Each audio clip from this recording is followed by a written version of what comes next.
Hello, everybody. So today's case, this is a case that's baffled many people, and you've probably heard people talk about the perplexing mystery of Dennis Martin. It's been featured a lot on Missing 411, true crime channels.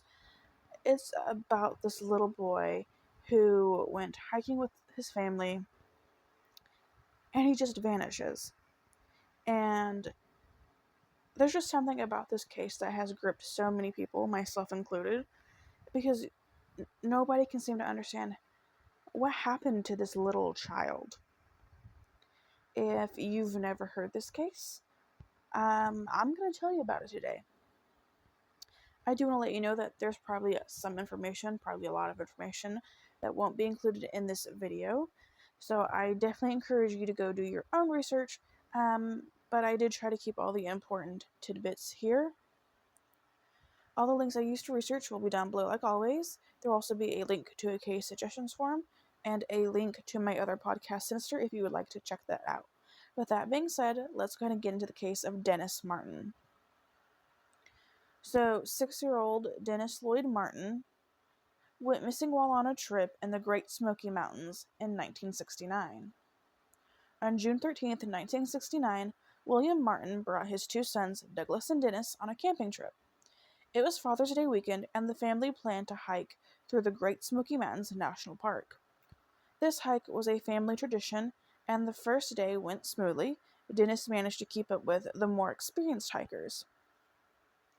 The Martins would meet up with some family friends on the second day, and they continued to Spence Field, which is a highland meadow in the western Smokies that's popular for its views.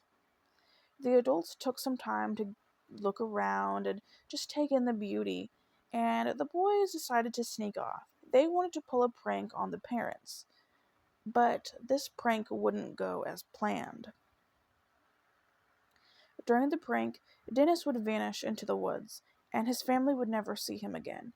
Dennis and his brother Douglas, they were whispering a plan with the two other boys on the trip, and William watched them, but he was doing like that parent thing where he pretended that he wasn't listening to them, and he's like, yeah, they're doing something. Let's pretend to be scared. He's just letting kids be kids. The boys went into the forest, but Dennis was wearing a red shirt, and he stood out against the trees. The older boys soon jumped out, laughing as they tried to scare the adults, but Dennis wasn't among them. At first they weren't too concerned, but as the time ticked by, William began to realize something wasn't right. And William began to call out for Dennis, assuming his son would respond, but there was no answer. The adults quickly searched the nearby forest, hiking up and down several trails looking for Dennis, William covering several miles in a search. Without radios or any way to communicate with the outside world, the Martins decided that Clyde, Dennis's granddad, would hike the 9 miles to the Cades Cove Ranger Station for help. And you would think that, wearing this red shirt, he stood out against the trees. It would be easy to see him. But there's no sign of him anywhere. Well, night would come around, and that is when a thunderstorm rolled in, and within hours, at least 3 inches of rain was dropped, washing out trails and leaving behind no evidence of Dennis or his footprints. Then, on 5 a.m. of June 15th, 1969, the largest search in the park's history would commence. Originally, a crew of 30 was put together, but that quickly swelled to 240, as volunteers poured in to lend a hand in the search for Dennis. The search party included rangers, college students, firefighters, Boy Scouts, police, and 60 Green Berets. There's quite a few photos. There's not that many photos of Dennis, but there's quite a few photos of the actual search party and all the people that were, wanting to help. And it's absolutely massive. And those will obviously be on the screen. So they did not have clear directions or anything like that, like where he could have went. They also didn't really have an organizational plan. So the searchers just crossed the national park looking for evidence. Helicopters and planes took to air searches, and on June 20th, on his 7th birthday, Nearly 800 people participated in the search, which included members of the Air National Guard, the United States Coast Guard, and the National Park Service. The next day, there were 1,400 searchers. A week into the search, the National Park Service put together a plan for what to do if they recovered his body. But at over 13,000 hours of searching, it just yielded nothing. There was no body, no clothing, just no evidence of him at all. There is a chance that volunteers may have accidentally destroyed clues about what happened to Dennis. Like I said, they didn't really have like a plan or like clear directions. So for all they knew, they were walking on the evidence. They were walking where he was. So they could have just accidentally destroyed anything that could have helped them. The search and rescue effort eventually began to lose steam without sight of ever finding Dennis. The Martin family offered a reward of $15,000 for information.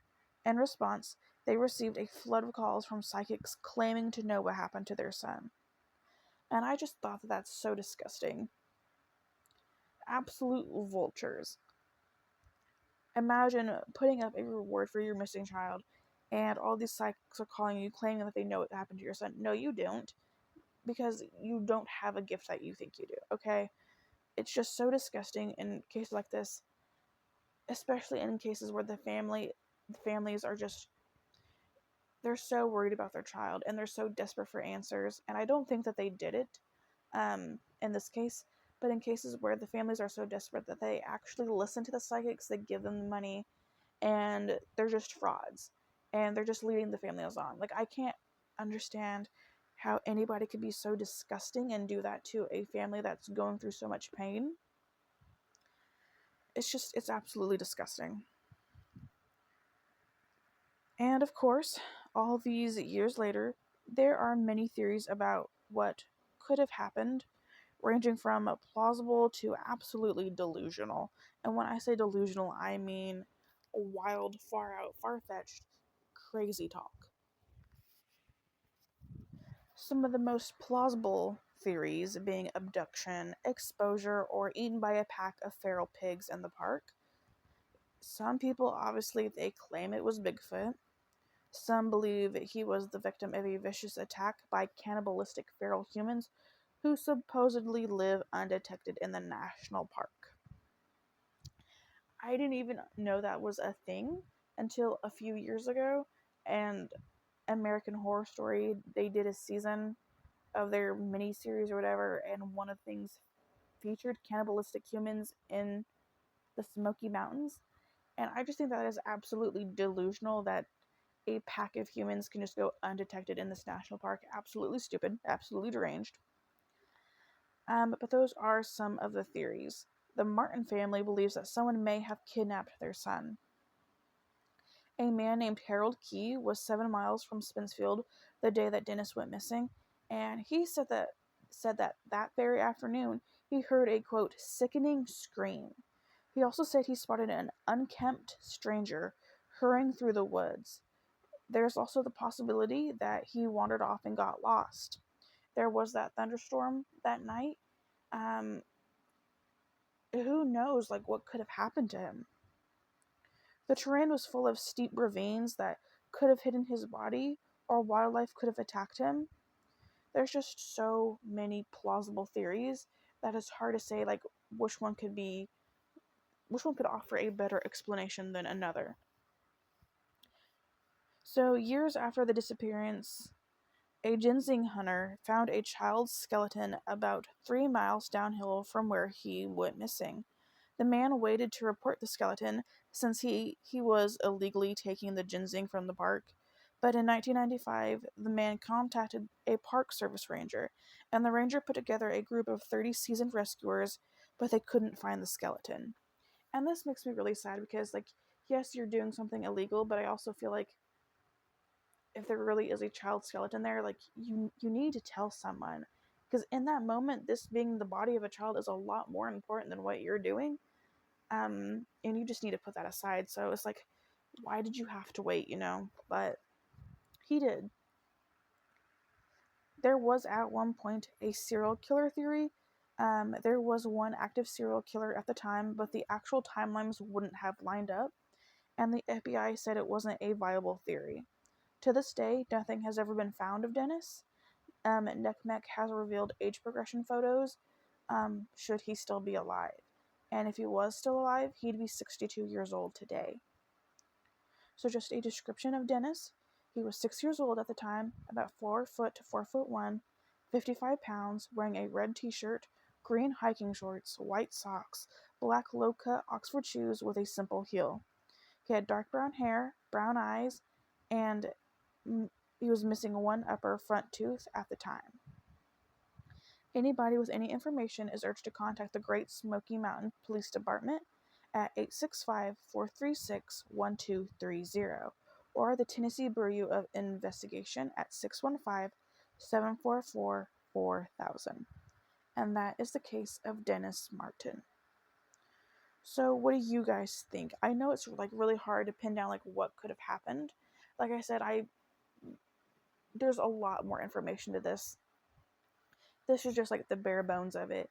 But I feel like it's just really hard to pin down because there are a lot of theories, and like I said, some are very plausible, some are also very delusional. If you're someone who believes in the delusional theories, I'm sorry, I hope I didn't offend you. It's just, to me, abduction and exposure just seemed more likely than Bigfoot. But let me know your thoughts down below. What do you think happened to him? Do you think he could still be alive, or do you think his life ended that night at the park? Well, thank you guys so much for listening to Dennis's story, and I will see you guys very soon. Bye, guys.